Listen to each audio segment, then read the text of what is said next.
What's good to the tribe? Fair use.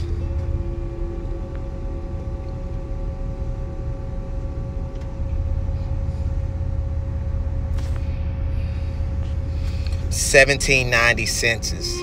Heads of families at the first census of the United States taken in the year 1790. The first census of the United States comprised as enumeration of the inhabitants of the present states of Connecticut, Delaware, Georgia, Kentucky, Maine, Maryland, Massachusetts, New Hampshire, New Jersey, New York, North Carolina, Pennsylvania, Rhode Island, South Carolina, Tennessee, Vermont, and Virginia. A complete set of the schedules for each state with a summary of the countries and in many cases for towns which filled in the State's Department, but unfortunately they are now completed. The return for the states of Delaware, Georgia, Kentucky, New Jersey, Tennessee, and Virginia had been destroyed when the British burned the capital at Washington during the War of 1812. In response to repeating requests for patriotic societies and persons interested in genealogy are desirous of studying the early history of the United States, Congress added to the sundry civil approximation bill for the fiscal year 1907, in which those funds were insufficient, provided for the continuance of authority to publish these important records with the urgent deficiency bill approved February 15th, 1908.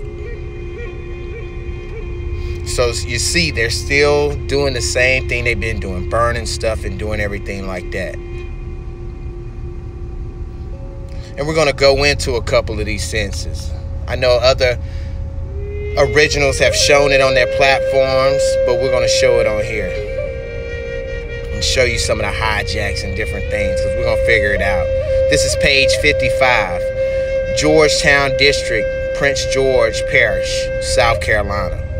At the top, you can see head of families, free white males 16 years and upward, free white males 16 and under, free white females, all other persons, and slaves. You can see the females have no ages, all other persons is not determined, and slaves, we'll just take it for what it is. I want y'all to look at some of these numbers on here of the slaves. Now I'll ask this, right?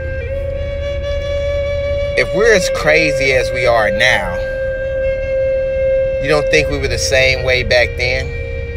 And I'll ask this. You have families with 4 or 5 people in the household. That's 16 upwards below. And say a wife or a female kid. And then you have like 212 slaves. 100 and something slaves. 40 something slaves. So you telling me 5 people at these households are businesses or whatever you want to call it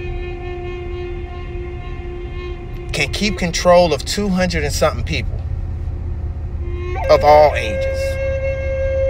How is that possible? We're crazy now. You can't even keep 10 of us together now, which is crazy to me.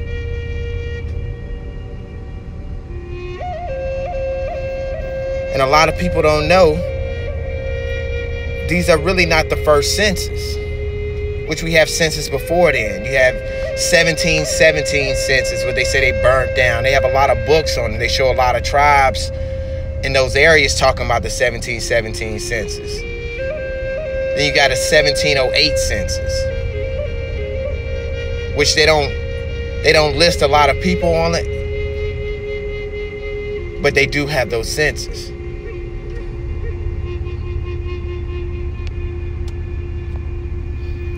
But just get a good look at it. Something doesn't match up. It's weird. 199 slaves compared to like a 10-person family. Let's go to a different one.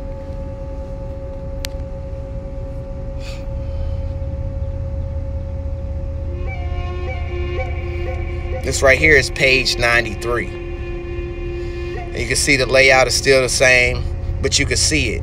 Say 4 people to 11 slaves. You got 6 people to 33 slaves. It doesn't add up to me. And it's crazy. And go back and check out some of the original platforms that actually put out these censuses, the 1790 census. I think Big Bro A1 put it out before a while ago, and some other people. Make sure you're looking at these. We are investigators. We're trying to figure out what's happening. Let's go to another census.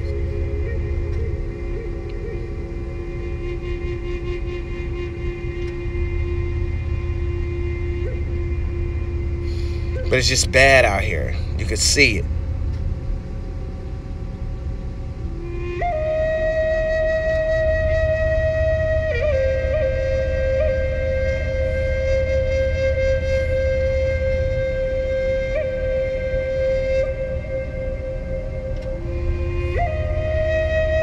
To me, do y'all see anything wrong with this?